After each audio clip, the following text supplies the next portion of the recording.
നമസ്തേ. ശ്രേഷ്ഠയുടെ പുതിയ അധ്യായത്തിലേക്ക് സ്വാഗതം. അരുൾമികു ഇലഞ്ഞി കുമരൻ കോവിൽ, അവിടെയാണ് ഇന്ന് ഞങ്ങൾ വന്നിരിക്കുന്നത്. ഇത് കുറ്റാലത്താണ് സ്ഥിതി ചെയ്യുന്നത്.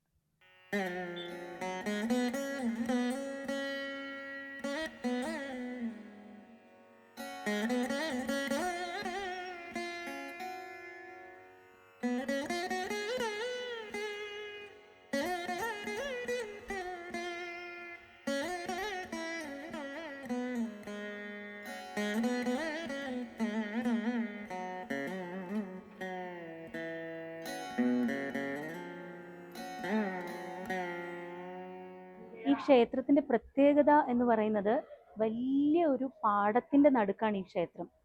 കാണാൻ തന്നെ വളരെയേറെ ഭംഗിയാണ്. പാടം നോക്കെത്താ ദൂരം വരെ ഇങ്ങനെ നീണ്ടു കിടക്കുന്നുണ്ട്. അങ്ങ് അറ്റത്തായിട്ട് മലനിരകളും നമുക്ക് കാണാം.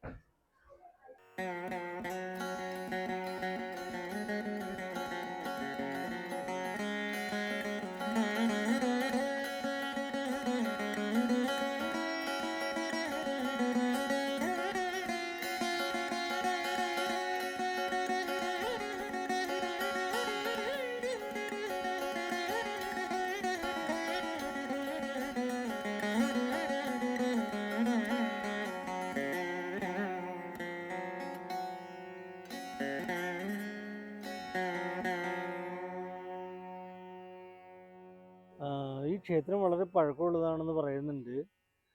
പിന്നെ അഗസ്ത്യമുനിയായിട്ട് വളരെ ബന്ധമുണ്ട്. അദ്ദേഹം ഇവിടെ വന്നതായിട്ടും ചരിത്രരേഖകൾ പറയുന്നുണ്ടെന്നാണ്. അഗസ്ത്യമുനിയുമായിട്ട് വളരെ ഏറെ ബന്ധമുള്ള ഒരു ക്ഷേത്രമാണിത്. അതായത് അഗസ്ത്യമുനിയാണ് ഇവിടെ ഒരു ശിവലിംഗം സ്ഥാപിച്ചത് എന്നാണ് പറയുന്നത്. അതുകൊണ്ട് തന്നെ ശിവനും പാർവതിക്കും ഇവിടെ വളരെയേറെ പ്രാധാന്യമുണ്ട്. ശിവന്റെയും പാർവതിയുടെയും പ്രതിഷ്ഠയും മുരുകന്റെ പ്രതിഷ്ഠയും ഒരേ തരത്തിൽ പ്രാധാന്യമുള്ള പ്രതിഷ്ഠകളാണ്. അതുകൊണ്ട് ശിവനും പാർവതിയും ഇവിടെ ഉള്ളതുകൊണ്ട് ഇവിടെ വെച്ച് കല്യാണങ്ങൾ ധാരാളം നടക്കാറുണ്ട് എന്നാണ് പറയപ്പെടുന്നത്. കല്യാണം കഴിയാത്തവർ ഇവിടെ വന്ന് പ്രാർത്ഥിച്ചു കഴിഞ്ഞാൽ കല്യാണം കഴിക്കാനുള്ള ഭാഗ്യം ഉണ്ടാകും എന്നൊക്കെയാണ് പറയുന്നത്. അതുപോലെ കല്യാണം ചടങ്ങുകൾ ഇവിടെ വെച്ച് നടത്താറുണ്ടെന്നാണ് പറയപ്പെടുന്നത്.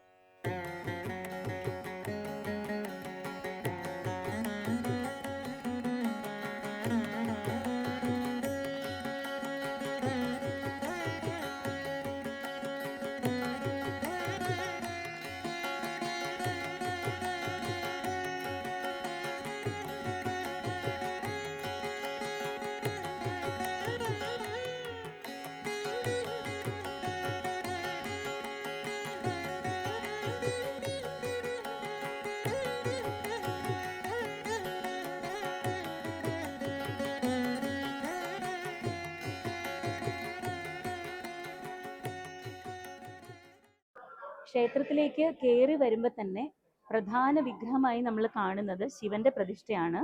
പക്ഷെ എന്നാലും ആദ്യം മുരുകനെ പ്രാർത്ഥിച്ചിട്ട് വേണം ശിവനെ പ്രാർത്ഥിക്കാൻ എന്നാണ് പറയുന്നത്.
அந்த முருவலில் மயங்குது உலகு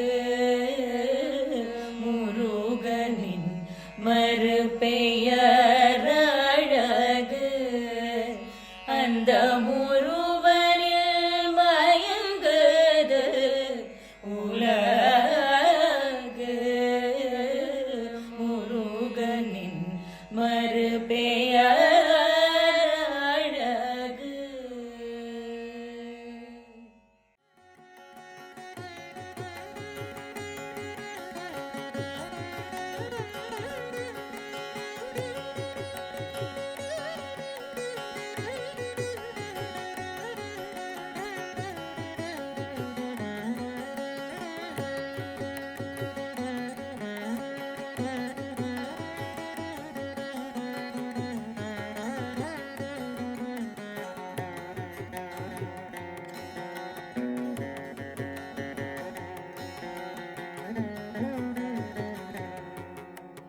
ഇത് നേരെ കാണുന്നത് ശിവന്റെ പ്രതിഷ്ഠയാണ്. അതിന് എതിർവശത്തായിട്ട് കൊടിമരത്തിനടുത്ത് പുറത്തായിട്ടും ഒരു ചെറിയ നന്ദിയുടെ സ്റ്റാച്ചു ഉണ്ട്. അകത്ത് അതിനേക്കാളും വലിയ ഒരു നന്ദിയുടെ സ്റ്റാച്ചു ഉണ്ട്. ഇത് അത്ര വലിയ ക്ഷേത്രമൊന്നും അല്ല, പക്ഷെ എന്നാൽ പോലും തമിഴ്നാട് ക്ഷേത്രങ്ങളുടെ അതേ മാതൃകയിൽ ഒരുപാട് തൂണുകളും കല്ലിൻ്റെ ഓരോ വളരെ മനോഹരമായിട്ടുള്ള ശില്പങ്ങളും എല്ലാം ഈ ക്ഷേത്രത്തിലും ഉണ്ട്.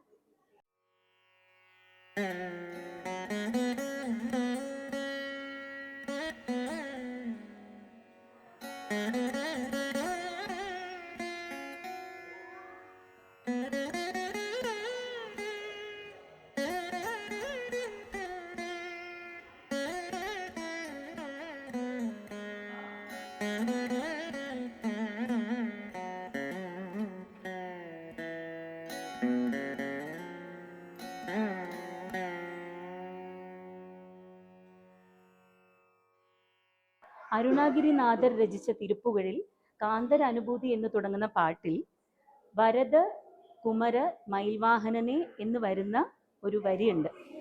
ഇവിടുത്തെ മുരുകനെ വരദരാജ പെരുമാൾ എന്നും പറയാറുണ്ട്. അപ്പോൾ തിരുപ്പുകളിൽ പോലും ഇവിടുത്തെ മുരുകനെ കുറിച്ച് അരുണാഗിരിനാഥർ എഴുതിയിട്ടുണ്ട്. അത്രമാത്രം പ്രാധാന്യമുള്ള ഒരു ക്ഷേത്രമാണിതെന്ന് അതിൽ നിന്ന് മനസ്സിലാക്കാം.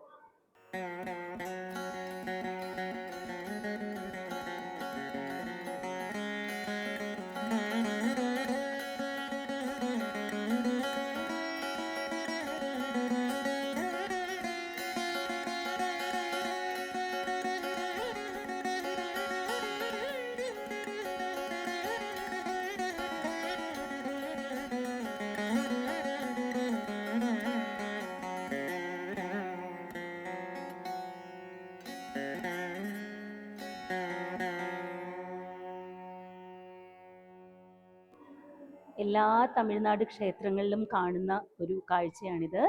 തമിഴ് സന്യാസിമാരുടെ ഒരുപാട് പ്രതിഷ്ഠകൾ ഇവിടെ ക്ഷേത്രത്തിലും ഉണ്ട്.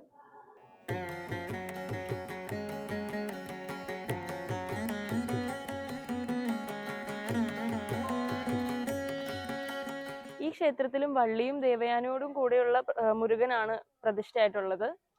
പിന്നെ ഇവിടുത്തെ മുരുകന്റെ പ്രത്യേകത പറഞ്ഞല്ലോ പ്രതിഷ്ഠയുടെ, അതായത് വരദരാജ പെരുമാൾ എന്നാണ് പറയുന്നത്. വരങ്ങൾ ദാനം ചെയ്യുന്ന മുരുകൻ, അതുകൊണ്ട് വരദരാജ പെരുമാൾ എന്നാണ് പറയുന്നത്. പിന്നെ അഗസ്ത്യമുനിയുടെ കാര്യം ഞാൻ നേരത്തെ പറഞ്ഞു, ഇവിടെ ശിവലിംഗം സ്ഥാപിച്ചു എന്ന്. അഗസ്ത്യമുനി കാരണമാണ് ഈ പ്രദേശം മുഴുവനും ശൈവൈറ്റ്സിന്റെ ഒരു പ്രദേശമായത് എന്നാണ് പറയപ്പെടുന്നത്. അതിനു മുമ്പ് കുറ്റാലം എന്ന് പറയുന്ന സ്ഥലമെല്ലാം മഹാവിഷ്ണുവിനായിരുന്നു കൂടുതൽ ഇമ്പോർട്ടൻസ്, വൈഷ്ണവൈറ്റ്സിന്റെ സ്ഥലമായിരുന്നു. അഗസ്ത്യമുനി ഇവിടെ വന്ന് കുറ്റാലത്ത് വന്ന് ശിവലിംഗം സ്ഥാപിച്ചപ്പോഴാണ് ഈ സ്ഥലം ശൈവൈറ്റ്സിന്റെ ഒരു സ്ഥലമായതും ശൈവർക്ക് പ്രാധാന്യമുള്ള ഒരു സ്ഥലമായതും എന്നാണ് പറയപ്പെടുന്നത്. പിന്നെ ഇതൊരു വളരെ പഴയ ക്ഷേത്രമാണ്, പുരാതന ക്ഷേത്രമാണ്. 14-ാം നൂറ്റാണ്ടിൽ മാരവർമ്മൻ കുലശേഖര പാണ്ഡ്യൻ അദ്ദേഹം ഈ ക്ഷേത്രം റിനോവേറ്റ് ചെയ്തു എന്നാണ് പറയുന്നത്. അപ്പം അതിനേക്കാളും പഴക്കം ഈ ക്ഷേത്രത്തിനുണ്ട്.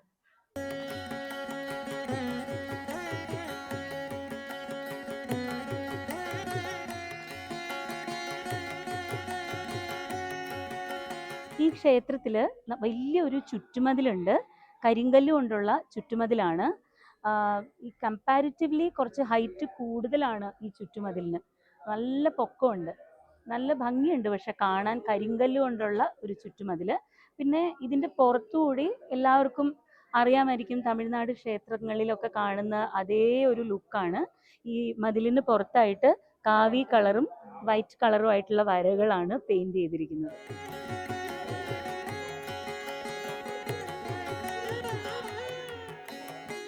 ഈ ക്ഷേത്രത്തിന്റെ ബാക്ക് സൈഡാണിത്. പുറത്തിറങ്ങി പുറത്തുകൂടി മതിൽ ഇങ്ങനെയാണ് കാവി കളറും വൈറ്റ് കളറും പെയിന്റ് അടിച്ചിട്ട് ഇത്രയും ഹൈറ്റ് ഉണ്ട് ഈ മതിലിന്.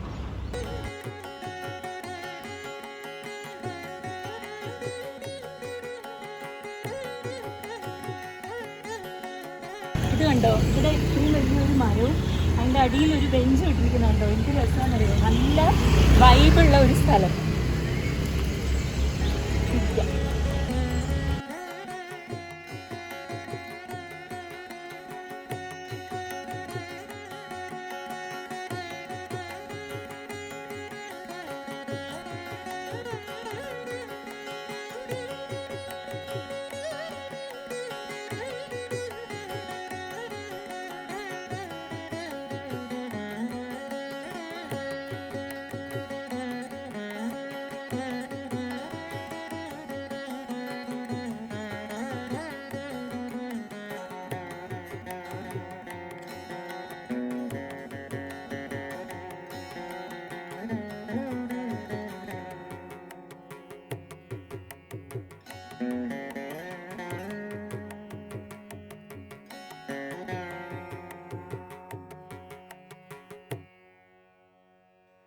അത്ര വലിയ ഒരു ക്ഷേത്രമൊന്നും അല്ലെങ്കിലും പാണ്ഡ്യരാജാക്കന്മാരുടെ നിർമ്മിതിയിലെ ശില്പചാരുതയും ഭംഗിയും എല്ലാം ഈ ക്ഷേത്രത്തിലും നമ്മൾ കണ്ടു.